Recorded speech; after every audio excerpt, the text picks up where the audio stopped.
YTN 라디오의 신율의 뉴스 정면 승부 2부 시작합니다. 언제나처럼 여러분한테 말씀을 드리는 거지만 유튜브 들어가셔서 YTN 라디오 구독해 주시고요. 신율의 뉴스 정면 승부 좋아요와 댓글 남겨주시면 정말 감사하겠습니다. 참고로 여러분 조금 여유가 있으시면 긴 문자 100원, 짧은 문자 50원에 샵 0945 문자도 보내주시면 저희로선 정말 도움이 많이 되겠습니다.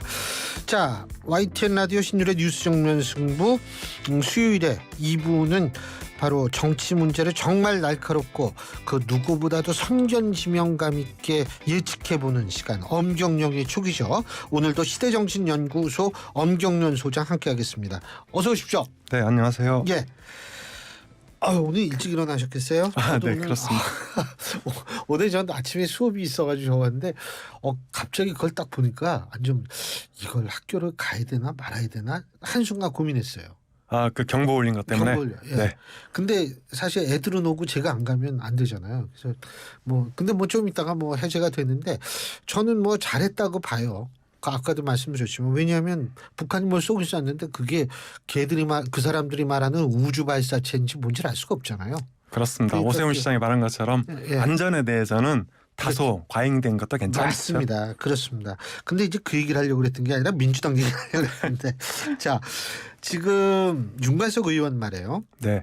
어제 보도가 된 건데 이 검찰이 얘기한 것이 윤관석 의원이 전당대회 당시에 경쟁 진영이 금품살포한 것 같다는 소문을 들어서 그래서 우리도 돌리게 됐다. 이런 식으로 얘기가 나오는 것 같은데 어떻게 보십니까, 소장님께서는? 네, 그 말은 일단 검찰에서 나온 말이기 때문에 팩트나 진실이 무엇인지는 다소 모호하다. 이렇게 볼 수 있을 것 같고요. 다만 두 가지 가능성은 있는 것 같습니다. 첫 번째는 윤관석 의원과 이성만 의원이 12일 날 국회에서 체포 동의안이 처리되는데요.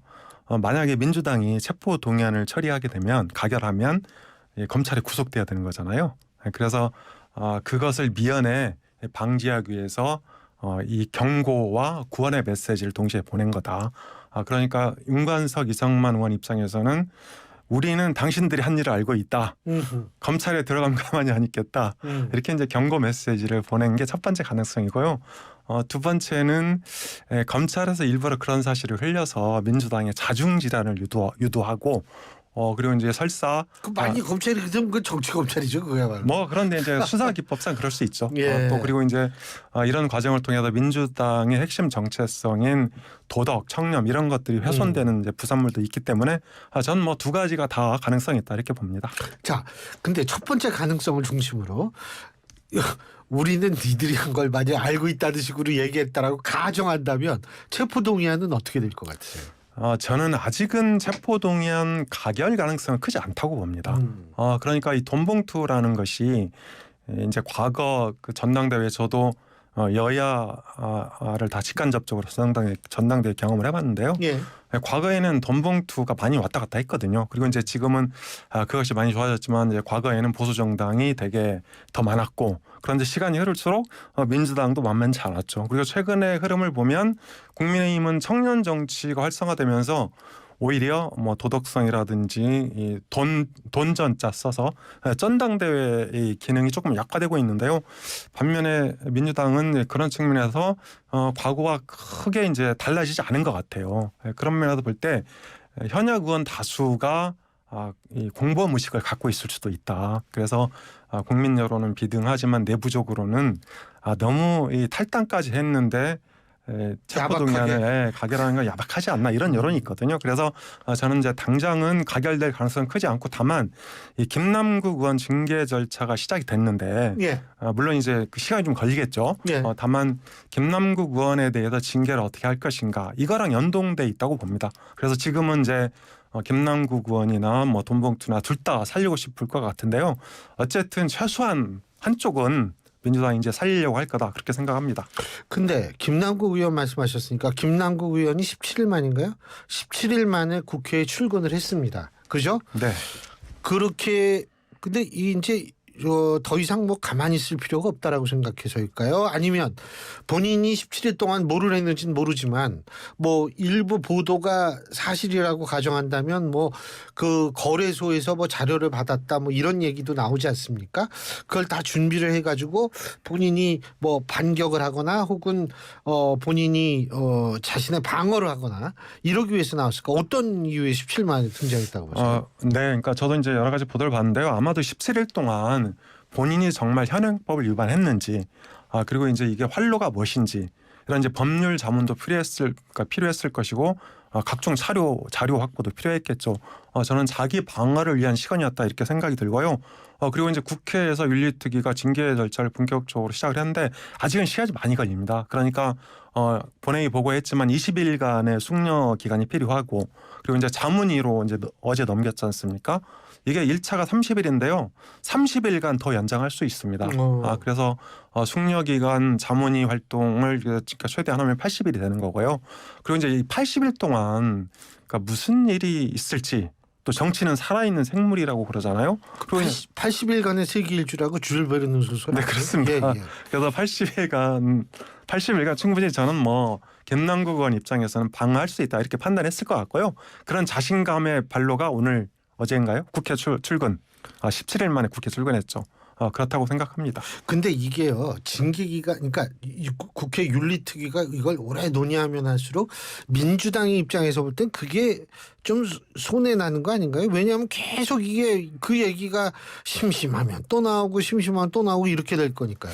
네, 근데 꼭 그렇지도 않은 것이요. 이제 사실 윤리특위의 징계안을 넘기면 어떻게 보면 이제 수습 국면이다. 과거 사례로 보면 지금까지 이 재헌국회 아래로 이제 한 400여 건의 징계안이 올라왔다고 합니다. 그런데 이 중에서 실제로 현역 의원을 징계 제명 처리한 거는 1979년 김영삼 신민당 총재 당시 그때가 이제 유일했고요. 그리고 그때가 YH 사건 때문에 그렇습니다. 그러니까 그 당시 이제 여당 총재를 아마 세게 비판해서 그것이 논란이 됐던 것 같고요. 당시 박정희였겠죠. 그리고 이제 이번 21대 국회에서도 현재 38건이 계류 중인데요. 단 한 건도 처리된 적이 없습니다. 또 이제 특히 윤리특위라는 것이 위원장이 민주당 변재일 의원이고 또 여야 6대6 동수로 구성이 되어 있거든요. 그래서 당장 이제 민주당 윤리특위 쪽에서는 앞에 계류돼 있는 38건부터 다루자 이렇게 이제 어깃장을 걸고 나와서 제가 보기에는 국회 윤리특위에서 김남국 의원을 제명 처리하기는 이 낙타가 바늘구멍 들어가기보다 어렵다 그렇게 생각을 합니다. 근데 만일 말이에요. 검찰이 수사를 하고 있지 않습니까? 검찰 수사 결과가 먼저 나와버리면 또 국회 윤리특위를 비롯한 국회가 또 욕을 먹게 되는 그런 상황은 벌어지지 않을까요? 그러니까 물론 이제 검찰 수사를 통해서 치명적인 그런 범죄 혐의가 밝혀지면 윤리특위에도 영향을 미치겠죠. 그렇지만 이게 가상화폐라는 것이 그동안 법제화돼 있지 않고 또 법이라는 것이 소급해서 적용할 수 없는 거잖아요. 그래서 제가 보기에 김남국 의원 건은 이게 도덕적으로 좀 문제가 많이 되고, 그리고 이제 일부 현행법 위반했을 수도 있지만 치명적인 그런 그 범죄 혐의가 나올 가능성은 그렇게 커 보이지 않는다. 넣은다 하더라도 상당히 많은 시간이 필요하다. 이렇게 생각을 합니다. 예. 근데 지금 이런 문제, 김남국 의원의 코인 논란도 있지만 돈봉투 의혹 우리가 아까 얘기한 것도 있고, 뭐 이게 악재가 한둘이 아니잖아요. 그런데 이렇게 됐을 경우에 민주당 지지율, 총선을 앞둔 민주당 지지율 이런 부분은 어떻게 보십니까? 그렇습니다. 최근에 논란을 통해서 보면 민주당에게 굉장히 아픈 대목이 하나 있는데요. 민주당의 최대 강점은 도덕성이거든요. 그리고 이제 반면에 이 국민의힘은 경제 능력 이런 것이거든요. 그런데 문제는 최대 강점이자 핵심 정체성인 도덕성이 지금 완전히 이제 낱낱이 파헤쳐지고 있다. 이런 면에서 볼 때 민주당이 굉장히 안 좋죠. 그래서 제가 보기에 이런 식으로 간다면 내년 총선에서 이 2020년 총선에서는 민주당이 압승을 했는데 저는 역대자비가 될 수도 있다 이렇게 생각을 합니다. 그래서 국민의힘은 지금 굉장히 안정적으로 갈수록 안정적이 되고 있는데 과반을 훌쩍 넘기는 반면에 민주당은 과반을 훨씬 못 미치는 그런 최악의 패배가 올 수도 있다 이렇게 생각을 합니다. 근데 이제 지금 민주당이 우리가 눈여겨봐야 될 부분이 이낙연 전 대표가 7월에 이제 귀국을 하지 않습니까?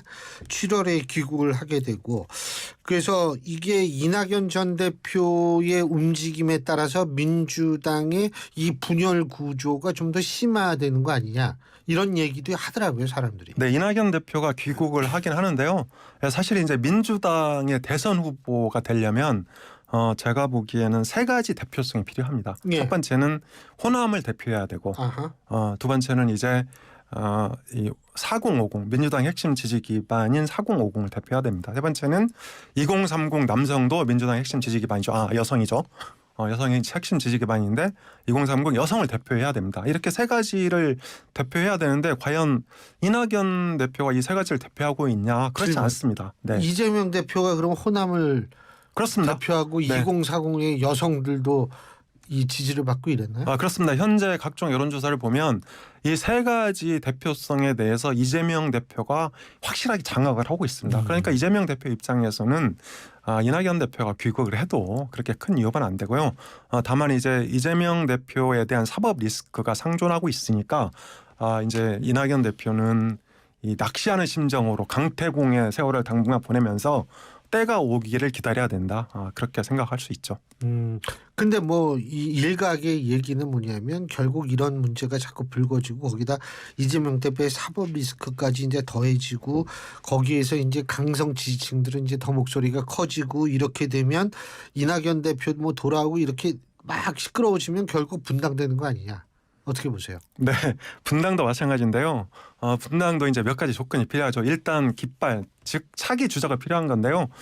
이낙연 대표가 차기 주자 반열에는 아직 낄 수가 없습니다. 거의 뭐 한 자리 숫자 이렇게 나오고 있기 때문에 그리고 이제 제가 방금 말씀드린 대로 세대와 지역의 대표성 그리고 이제 또 정체성 이런 게 필요하거든요. 그러니까 우리가 흔히 얘기해서 2016년에 안철수 국민의당이 어떻게 성공했는지를 복귀해 보면 충분히 알 수 있습니다. 그러니까 신당 창당을 해서 성공할 수 있는 조건 예를 들어서 그때 당시에 안철수라는 대선 후보 그리고 이제 2030과 호남이라는 지지 기반 그리고 이제 그때 말이 많았지만 예. 안철수의 새정치 소위 예. 이런 게 있었거든요. 그런데 지금 민주당에서 그 어떤 세력이 분당을 해서 이 세 가지를 다 갖출 수 있을지 이낙연 대표는 이 세 가지 중에 아무것도 없습니다. 물론 이제 이낙연 대표가 굉장히 유연하고 중도와 무당층에서 그 고향은 호남이시고 호남 전남지사도 지내셨죠. 네 그렇습니다. 저도 이제 곡성인데요.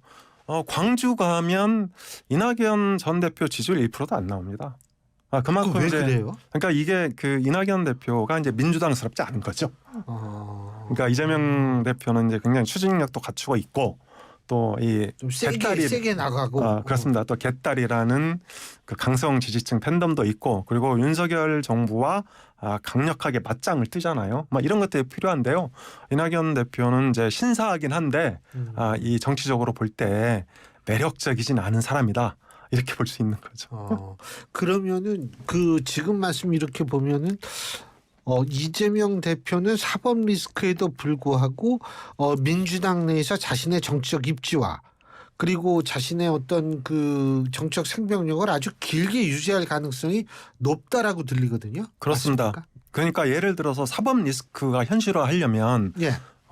1심에서 유죄 판결이 나와야 됩니다. 그러니까 상당히 무거운. 예. 그런데 지금 그러니까 고 김문기 알았냐 몰랐냐 이제 방송 토론에서 거기 이제 허위 사실 그렇습니다. 근데 그것도 이제 그러니까 방송 토론에서 한 얘기입니다. 예. 그런데 방송 토론에서 한 얘기는 굉장히 그동안 이제 우리 사법부가 관대하게 넘어갔거든요.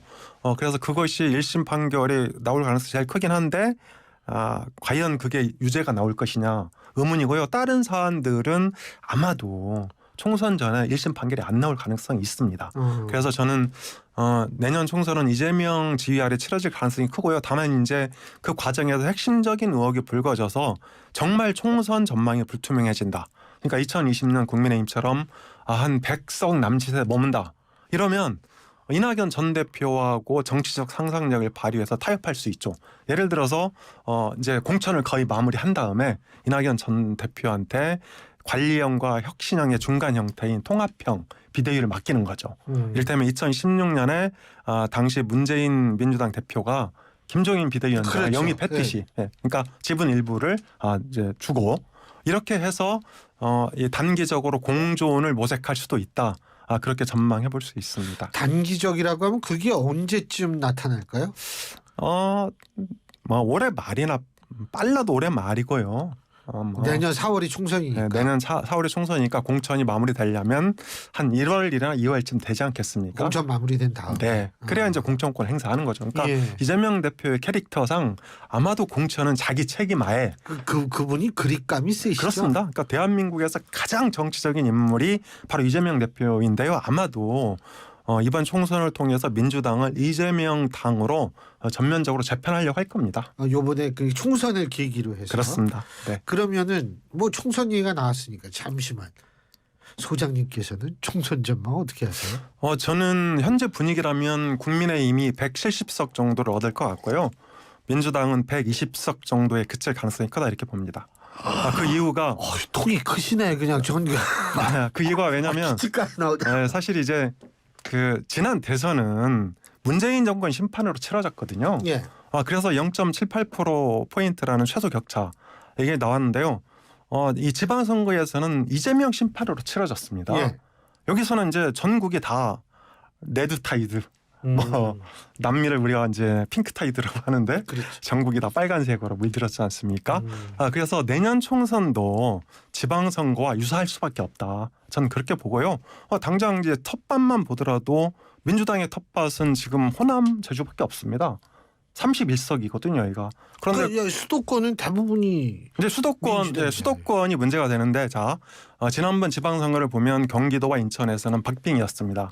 그리고 서울에서는 국민의힘이 3분의 2 정도 가져갔거든요. 이렇게 보면 수도권 전체가 121석인데 민주당이 선전해도 50석을 넘기기 어렵습니다. 그러면 민주당이 이제 호남, 제주에서 30석, 수도권에서 50석 하면 얼마입니까? 이게 80석이잖아요. 기타 지역에서 최대로 끌어모아도 20석이 잘 안 될 건데 이렇게 되면 120석을 넘기기 힘듭니다. 반면에 국민의힘은 수도권에서 70석, 또 영남과 강원이 이제 총 73석인데 여기서 한 65석 가져가면 어떻게 되죠? 벌써 이것만 해도 이제 130, 네, 거기다 그냥 충청에서 한 20석? 이러기 때문에 현재 분위기에서 민주당이 국민의힘을 꺾기는 어렵다. 이재명 심판으로 선거가 치러지면 2020년에 역대자뷰가 될 수밖에 없다. 저는 그렇게 봅니다.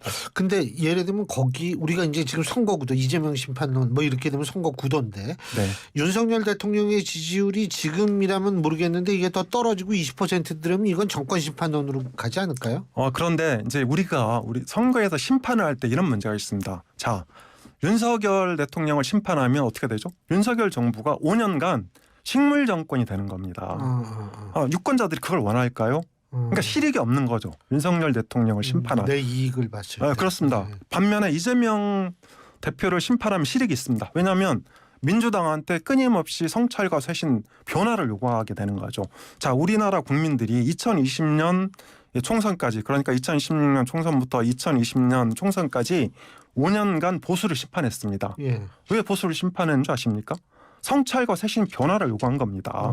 그래서 2021년 4.7 재보궐선거 때 그때 이제 뭐 재보궐이었지만 서울시장, 부산시장 선거 다 치러졌으니까 거의 전국적인 선거였죠. 이때 이준석 뭐 대표가 되고 또 오세훈 나오고 이러면서 국민의힘이 확 바뀐 거죠. 그러니까 민주당도 그렇게 성찰과 쇄신을 요구할 때까지 아마 국민들은 민주당과 이재명 대표를 심판할 가능성이 크다고 봅니다.